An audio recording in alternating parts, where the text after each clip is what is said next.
우리 하나님 말씀 같이 볼까요? 예레미야에 가서 3장입니다. 우리 그동안 금요일마다 나눴던 시편 한 2주 정도만 쉬고 제가 예레미야 예가서를 가지고 말씀을 좀 전하도록 하겠습니다. 우리 짧은 구절이니까 함께 한 목소리로 봉독했으면 좋겠습니다. 자, 시작. 저가 비록 근심케 하시나 그 풍부한 자비대로 긍휼히 여기실 것임이니라. 주께서 인생으로 고생하며 근심하게 하심이 본심이 아니시로다. 아멘. 예레미야 예가는 예레미야가 이스라엘 백성들의 죄로 이 바벨론에게 멸망을 당한 것에 대해서 아픔과 고통을 노래하는 그런 시입니다. 노래이기도 하고 시이기도 한데 그것이 바로 예레미야의 마음을 보여주는 그러한 시죠. 우리가 예레미야 예가서를 쭉 읽다 보면 거기에 보면 굉장히 그 이스라엘의 멸망에 대해서 정말 너무나 생생하고 그리고 가슴 아파하는 그런 예레미야의 마음이 나타나 있죠. 바벨론의 침략으로 말미암아 예루살렘 성이 무너지고 하나님의 성전은 완전히 파괴되고 그 당시에 마지막 왕이었던 시드기야 왕은 두 눈이 뽑힌 채로 쇠사슬에 묶여 바벨론으로 끌려가게 됩니다. 그리고 1차, 2차, 3차에 걸쳐서 수많은 이스라엘 백성들이 바벨론 나라의 포로로 잡혀가는 그런 너무나 참담한 일이 이스라엘 땅에 벌어지게 되죠. 그런데 오늘 이 예레미야의 말씀을 보면 예레미야는 이 슬픔과 고통 속에 하나님의 회복을 노래하고 있는 것을 우리가 볼 수가 있습니다. 그런데 여러분, 예레미야는 우리가 요새 큐티하면서 보지 않습니까? 제가 이제 다음 주부터 우리 특별 새벽기도 기간인데 사실 저는 특별이라는 단어보다는 전교인이라는 말을 좋아합니다. 전교인 새벽기도회. 그 특별 새벽기도회 그러면 특별히 기도한다는 느낌이잖아요. 기도는 특별한 게 아닙니다. 날마다 하는 건데 우리가 자꾸 이제 그것을 기도를 특별한 것으로 만들기 때문에 제가 별로 좋아하지 않는데, 어쨌든 제가 다음 주에 전교인 새벽기도회 때 이렇게 일주일 동안 볼 말씀을 그러니까 예레미야서 15장서부터 쭉 말씀이 진행이 되더라고요. 근데 처음부터 끝까지 심판에 대한 이야기라 말씀이죠. 야, 이거 다음 주에 설교 준비 참 힘들다. 어떻게 본문에 이런 게 잡히냐. 이거 고난 주간도 아닌데 이제 그 생각이 들더라고요. 근데 재밌게도 요시야 왕 때 평화스러운 시대에 이 예레미야는 멸망과 심판에 대한 이야기를 하게 됩니다. 완전히 반대되는 이야기를 하는 거죠. 다른 선지자들은 전부 다 우리나라가 평화롭게 될 것이다, 더 잘 될 것이다, 희망에 찬 이야기를 하고 그러는데 예레미야는 그 평화로운 요시야 시대에 이 나라가 바벨론 나라에 망할 것이다라고 예언을 하게 됩니다. 그래서 매국노라고 돌멩이에 맞아 죽을 뻔도 하고요, 감옥에 갇히기도 하고 그런 고난을 예레미야가 당하게 되는데요. 오늘 반대로 예루살렘이 멸망하고 지금 이스라엘 백성들이 포로로 잡혀가고 어떤 사람들은 애굽으로 도망갔을 때 반대로 예레미야는 이제 그 슬픔과 고통 속에서 하나님이 주실 회복과 그 다음에 기환을 노래하고 있다라는 거죠. 물론 70년 뒤에 일어날 일이지만 예레미야처럼 하나님의 놀라운 약속을 미리 말씀해주고 있습니다. 근데 문제는 이 멸망을 당한 이스라엘 백성들의 마음이에요. 이스라엘 백성들은요, 여전히 자신의 잘못을 회개하기보다는 우리가 왜 멸망당했는가, 왜 우리가 이런 하나님의 심판을 받아야 되는가, 그렇게 회개하고 돌아오기보다는 절망하는 마음에 빠지고 실망하는 마음에 빠지고 하나님께 원망하는 마음에 빠지게 됩니다. 어떻게 하나님의 백성들이 우상을 믿는 이방 나라 바벨론에게 멸망을 당할 수가 있느냐? 어떻게 하나님이 계신 거룩한 예루살렘 성전이, 하나님이 임재하시는 그 법궤가 있는 그 지성소가 저 무도한 그러한 이방 백성들에 의해서 짓밟히고 무너질 수가 있느냐? 하나님 어떻게 우리에게 이렇게 할 수가 있습니까? 라고 하나님께 원망하고 절망하죠. 여러분, 제가 이 말씀을 보면서 이스라엘이 슬퍼하는 것은 맞습니다. 망했으니까 슬퍼해야죠. 심판당했으니까 괴로워해야 됩니다. 그러나 가장 중요한 게 하나 남아있는데요, 절망하는 것은 하나님의 뜻이 아닙니다. 슬픔도 괜찮고 괴로운 것도 괜찮은데 그러면 절망은 하나님의 뜻이 아니에요. 그래서 예레미야가 이 고통과 슬픔 속에 애가라는, 눈물의 이 노래라는, 애통의 노래라는 이 노래를 부르지만, 그러나 이 노래 속에는 하나님의 회복과 소망이 담겨져 있는 겁니다. 이스라엘 백성들이 하도 이렇게 하나님을 원망하고 절망 속에 빠져 있으니까 지금 예레미야가 오늘 우리가 읽은 본문의 말씀을 통해서 뭐라고 말씀하고 있어요? 너희들이 고생과 근심 속에 있지만, 너희들이 지금 고통과 아픔 속에 있지만 하나님께서 원하시는 그 하나님의 본심은 너희들이 그렇게 아파하는 것이 아니다라는 거예요. 너희들이 아파하는 것을 보고 하나님은 즐거워하는 분이 아니다, 하나님의 본심은 그런 분이 아니다라고 이야기하고 있는 겁니다. 여기 본심이라는 단어가 나오지 않습니까? 이게 히브리어로 레브라는 말인데 우리나라 말에는 이 표현하기가 좀 어려운 단어예요. 그래서 아마 본심이라고 그냥 이렇게 문자적으로 쓴 것 같은데, 이 하나님의 마음을 표현하는 단어죠. 뭐 하나님의 마음뿐 아니라 우리 사람의 마음을 표현할 수 있는 말인데요, 이 속에는요 우리의 정서, 감정, 의지, 그리고 지성까지도 모든 것을 포함해서 가지고 있는 내 마음의 중심, 그 전체를, 결정체를 말하는 겁니다. 이게 참 히브리어가 어려운 것 중에 하나가 뭐냐면, 추상명사가 없으니까 어떤 마음을 표현할 때 우리는 그냥 마음, 그럼 느낌으로 알고 있는데 이스라엘 백성들은 구체적인 것으로 표현을 해야지만 알아듣게 되어 있거든요. 여기 지금 본심이란 단어도 실제로는 추상명사인데 어떤 부분에서는 하나님이 갖고 있는 모든 결단과 의지까지도 포함하고 있는, 그리고 지금 미리 이 감정 속으로만 끝나는 것이 아니라 그 지성적으로 하나님이 이스라엘 백성을 바라보면서 갖고 있는 그 마음의 중심, 하나님이 어떤 마음을 가지고 이스라엘 백성을 바라보느냐, 그 단어를 본심이라는 단어로 표현하고 있는 겁니다. 그래서 다른 본문에서는요 이 본심이라는 단어를, 이 레브라는 단어를 속사람, 마음, 의지, 가슴, 이해력, 이런 단어로 표현하는 것도 있습니다. 여러분, 중요한 건 말이죠, 하나님께서 말씀하시는 지금 이 하나님의 마음은, 하나님께서 이스라엘을 심판하신 이유가 그들을 절망시키고 실망시키기 위한 것이 아니라 하나님의 뜻을 깨닫고 회개하여 다시 믿음을 회복하여 새로운 하나님의 소망의 미래를 세우기 위한 하나님의 계획이 그 안에 담겨져 있다라는 겁니다. 이게 바로 하나님의 본심이고 우리를 향한 하나님의 마음이라는 거예요. 여러분, 내 인생 속에 힘든 일을 만날 수도 있고요, 좋은 일을 만날 수도 있습니다. 근데 어떤 내가 상황에 처했든지 간에 하나님은 그것을 통해 하나님의 뜻을 깨닫고 하나님의 그 미래의 소망을 이루라는 그런 뜻이 담겨져 있는 거죠. 죄송합니다. 제가 예전에 한번 오후 예배 때인가요? 제가 성경 공부하면서 그런 이야기를 한 적이 있습니다. 목회를 하면서 가장 힘든 일 중에 하나가 뭐냐면 목사의 중심을 이 성도들이 알게 하는 것이다. 제가 사실은요, 오늘 아침에, 제가 어제 저녁 때 그 친구 어머님이 돌아가셔서 마산에 저녁에 기차 타고 갔다가 밤 12시에 이제 그 고속버스 타고 올라왔는데, 제가 올라오면서 이렇게 그 버스에서 잠을 자면서 이 본문을 좀 생각을 했는데, 그때까지 저는 정말 목회라는 게 힘들다. 어떤 부분에서 힘드냐? 목사의 진심을 다른 교역자들에게, 담임 목사의 진심을 아니면 성도들에게 전달하는 게 너무나 힘들다라는 생각을 하고 제가 올라왔습니다.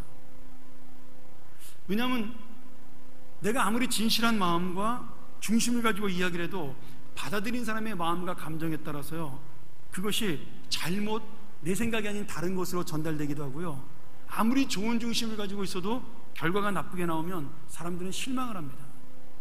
그래서 저는 제 마음을 전달하는 것, 제 중심을 전달하는 게 참 목회의 힘든 부분이라고 생각을 했어요. 오늘 아침까지도 그 생각을 하고 왔습니다. 그런데 아까 말씀을 다시 한번 읽으면서 준비하는데, 그리고 기도하는데 하나님이 생각을 바꿔주시더라고요. 어떻게 바꿔주냐면, 목사가 성도들의 중심을 아는 게 힘든 게 아니라, 성도가 목사의 중심을 아는 게 힘든 게 아니라 반대로 목사가 성도의 마음을 알아주는 게 더 힘든 거다. 하나님이 그런 마음을 저에게 주시더라고요.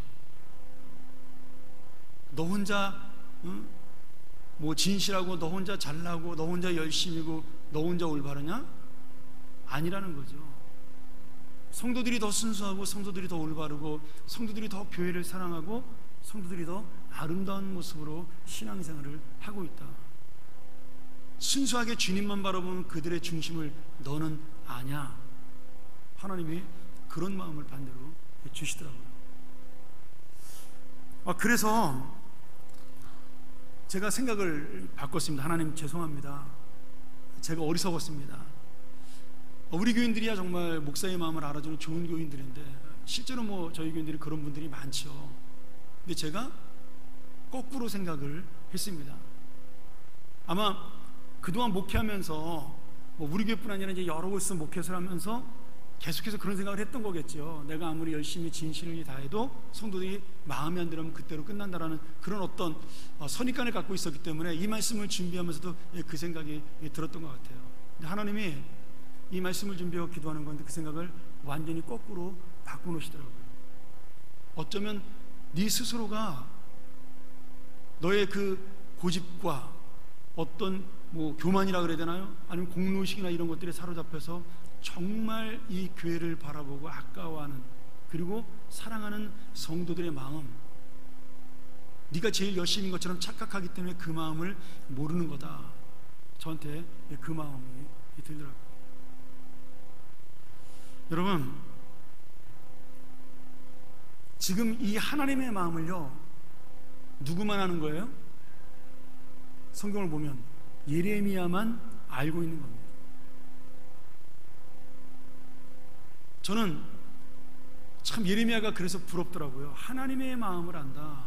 결국 하나님의 마음을 안다는 것은 성도를 사랑하는 하나님의 그 뜻을 목회자가 깨닫는 거거든요. 그것을 제가 자꾸 잊어버리고 착각하는 거죠. 네가 무엇을 위해 거기에 서 있느냐, 네가 강단에 서는 이유가 무엇이냐, 새벽마다 기도하는 이유가 무엇이냐, 네가 누구를 위해서 기도하느냐, 이런 문제들이 거기에 걸려있다는 것을 아직도 제가 목회를 수십 년을 했어도 다 못 깨닫고 있다는 겁니다. 여러분, 예레미야가 얼마나 위대한 선지자예요? 지금 하나님의 마음을 알기 때문에 백성들의 원망하고 불평하는 마음까지도 하나님의 마음으로 이해하고 있는 겁니다. 그리고 그들을 설득하는 거죠. 정말로 하나님은 너희들을 사랑한다. 하나님은 중심으로 너희들을 아끼고 있다. 하나님이 원하는 것은 너희들을 괴롭히는 것이 아니고 너희들을 절망시키는 것이 아니라 너희들을 하나님의 사람으로 새롭게 회복시키는 것이다. 여러분, 이것은 몇천 년 전에 있었던 예레미야에게만 주시는 말씀이 아니라는 겁니다. 바로 오늘 저와 여러분에게 같이 주시는, 오늘 우리에게 아무리 어렵고 힘든 일이 있어도, 그리고 내가 스트레스 받는 일이 있어도 결국 그 모든 것들은 나를 하나님을 붙들게 하여 하나님의 새로운 나라, 하나님의 새로운 소망을 갖게 하시는 주님의 은혜요, 주님의 뜻이라는 사실을 우리가 깨달아야 한다는 거죠. 오늘 여러분, 성경에서 이 예레미야와 이스라엘 백성들은 예레미야의 이 말씀을 전혀 처음에 못 알아듣습니다. 그리고 포로 생활을 하면서 수십 년 동안 하나씩 하나씩 깨달아가요.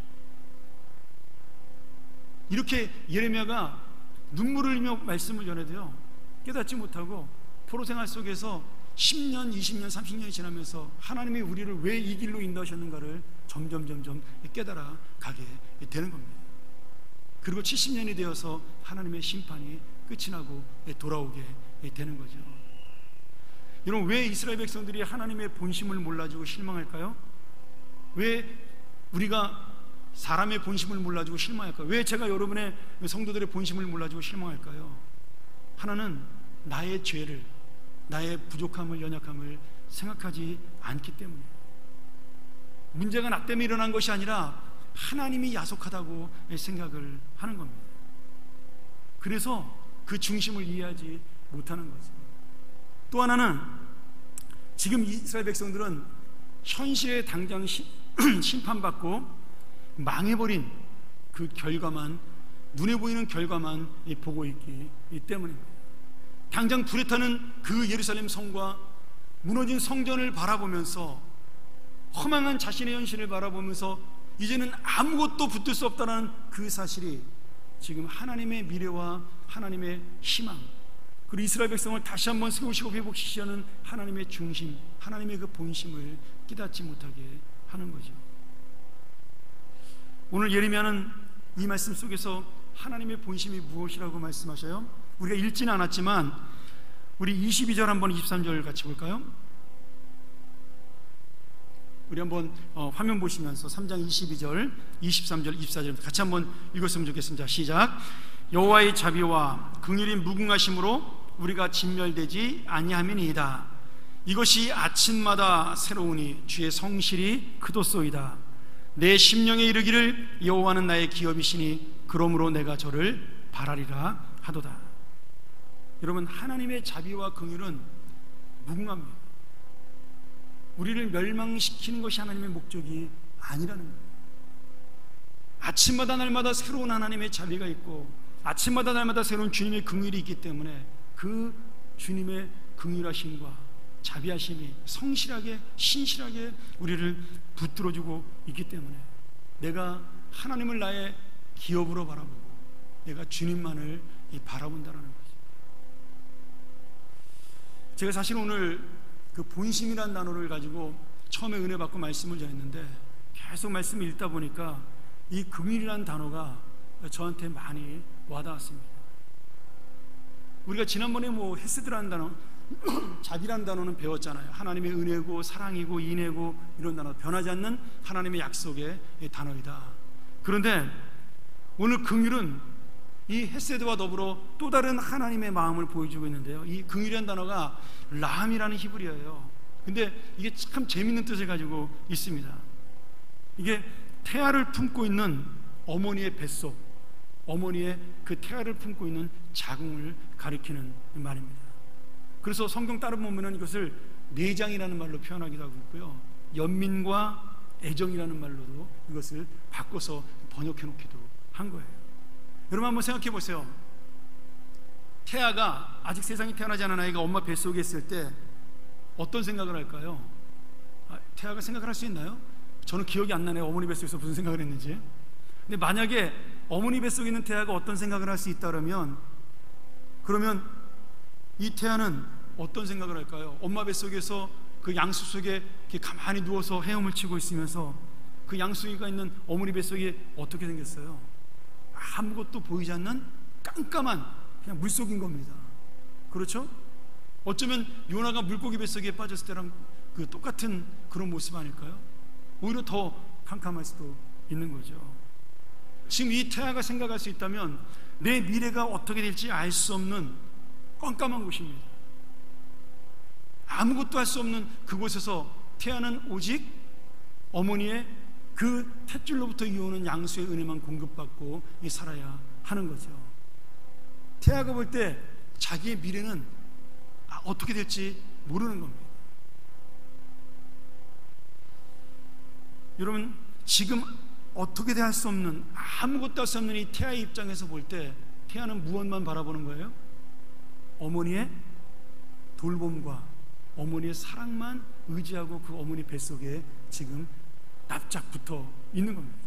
여러분, 그게 긍휼이에요. 내가 아무것도 할 수 없이 무너진 나의 심령 속에, 내 인생 속에 지금 아무것도 할 수 없는 그런 마음을 가지고 가만히 있을 때 오직 하나님의 은혜만 바라보는 것, 하나님의 도우심만 바라보는 것, 그것이 바로 하나님의 긍휼이라는 이 단어입니다. 여러분, 우리가 이 태아처럼 그 캄캄한 곳에서 10달을 기다리고 이 긍휼을 믿어야 밝은 세상을 볼 수가 있는 겁니다. 이것이 바로 엄마만 바라보고 살아가는, 엄마의 그 탯줄만 붙들고 사는 태아가 갖고 있는 믿음입니다.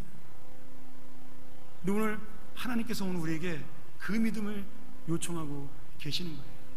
내가 너희를 긍휼히 여긴다.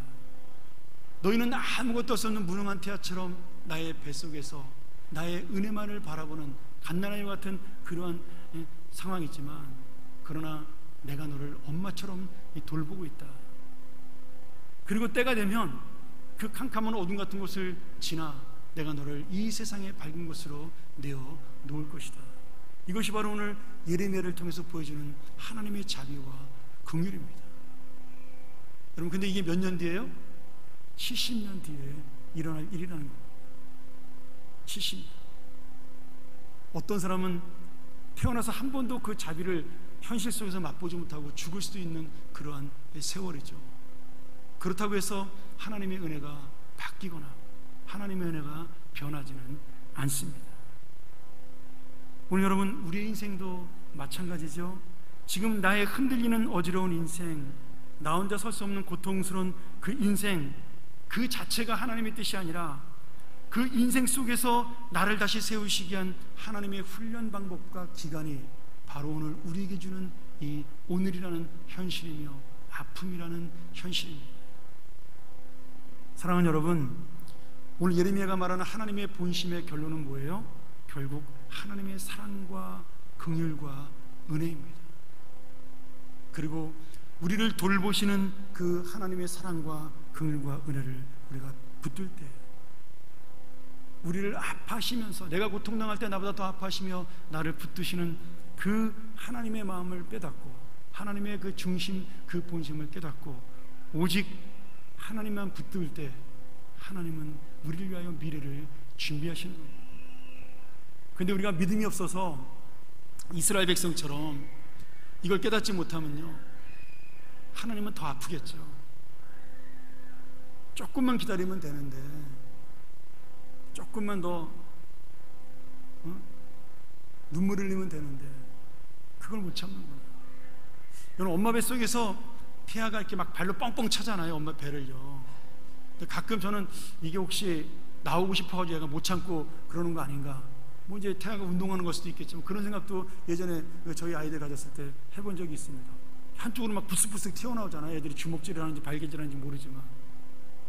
그럼 그 아이는 모르는 거죠. 답답할 수밖에 없겠죠. 그런데 하나님은요, 가장 좋은 때, 가장 알맞은 때 그 태아가 이 땅에 태어나게 하듯이 우리의 인생을 다시 회복시키시고 우리를 붙들어 주시고 함께 주신 겁니다. 사랑하는 여러분, 말씀 마치죠. 오늘 여러분, 우리가 하나님의 본심, 우리를 사랑하는 하나님의 중심을 깨닫기를 원합니다. 오늘 현실의 어려움과 아픈 상황 속에도 엄마 뱃속에 있는 그 태아처럼 오직 하나님께 매여있는 그 탯줄의 인생이 되어 하나님의 그 회복의 날에, 하나님의 은혜의 날에 새로운 소망의 밝은 곳으로 나올 수 있는 우리 인생이 되기를 소망합니다. 오늘 힘들고 어려울지라도 여러분, 이것이 우리에게 추억이 되고 우리가 나중에 웃으며 이야기할 수 있는 그런 날이 오듯이, 오늘 엄마 뱃속에 있는 아이가 정말 엄마 배에서 나와 의항하고 자기의 새로운 생명의 탄생을 알리는 그 외침이 오늘 우리의 기도가 되기를 원하고요, 오늘 우리의 간구가 되기를 주의 이름으로 간절히 축원합니다. 우리가 한번 이 시간 말씀 문제에서 기도했으면 좋겠습니다. 마치 아이가 엄마 뱃속에 탯줄에 매여 그 생명을 유지하는 것처럼 오직 우리는 오늘 주의 사랑에 매여, 주의 은혜에 매여 기뻐 노래하며 소망합니다.